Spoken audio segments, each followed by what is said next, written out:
కేంద్రం నుంచి ఏమి ఇవ్వనీయకుండా చేసాడు చంద్రబాబు అప్పట్లో. ఆయన ఎవరు? నువ్వు సీఎం, నీకు 23 సీట్లు ఎంపీ సీట్లు ఉన్నాయి అప్పుడు, 23, 24 నువ్వు తెచ్చుకోవాలి. కానీ ఆయన ఎందుకు చెప్తాడు? ఆయన ప్రతిపక్షంలో ఆయన మాట వింటారు ఎవరైనా? ప్రధానమంత్రి 24 వచ్చే నేను మెడలు ఉంచుతాను అన్నాడు. నువ్వు పోయి ఆడ ఉంచావు. నీ కేసుల కోసం తప్ప నువ్వు వేరే ప్రజల కోసం, అభివృద్ధి కోసం రాజధాని ఫండ్స్ ఎన్ని తెచ్చుకోలేకపోయావే? మరి ఎందుకు తెచ్చుకోలేకపోయావు? అది నీలో వీకు, అది నీతో కాలే. నీ కేసుల కోసం ఆయన ఆడ పోయి అడగలేకపోయాడు.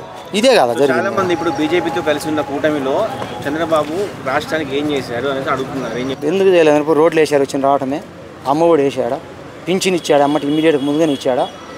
ఇప్పుడు కొదమ ఇప్పుడు ఉచిత బస్సు అన్నారు, రేపు 15 తారీఖు చేస్తున్నాడా?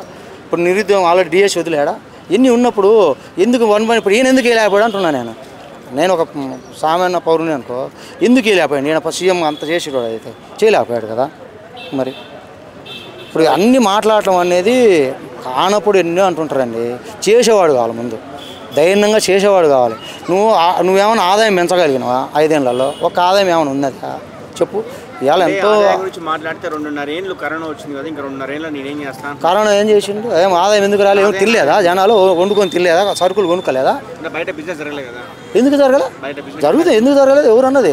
బ్రహ్మాండంగా జరిగింది బిజినెస్. కరోనా అప్పుడే ఎక్కువ జరిగింది. ఆన్లైన్లో పంపించారు. ఇప్పుడు ఇంకా వాళ్ళు పోయి తీసుకుంటారు. ఆన్లైన్లో బ్రహ్మాండంగా లక్షలు జరిగినాయి. ఇప్పుడు జిఎస్టీ అనేది ఉంది. ఎన్ని పెంచుకోలేకపోయాడు? అభివృద్ధి చేసుకోలేకపోయా. నువ్వు ఆల్రెడీ ఆదాయం పెంచుకోలేకపోతే, కంపెనీలు తెచ్చుకోలేకపోతే, నిరుద్యోగం వెళ్ళిపోయా. ఇప్పుడు డిఎస్సీ మరి వదిలే. మరి నువ్వు ఎందుకు వదలేకపోయినావు? ఇప్పుడు అన్ని కంపెనీలు వస్తాయి, ఎంతోమందికి ఉపాధి వస్తుంది కదా. చదువుకున్న వాళ్ళు ఎంతమంది నిరుద్యోగులు అవుతున్నారు? ఇలా 15 లక్షల మంది నిరుద్యోగులు అయిపోయారు ఏపీలో. పక్కా అది.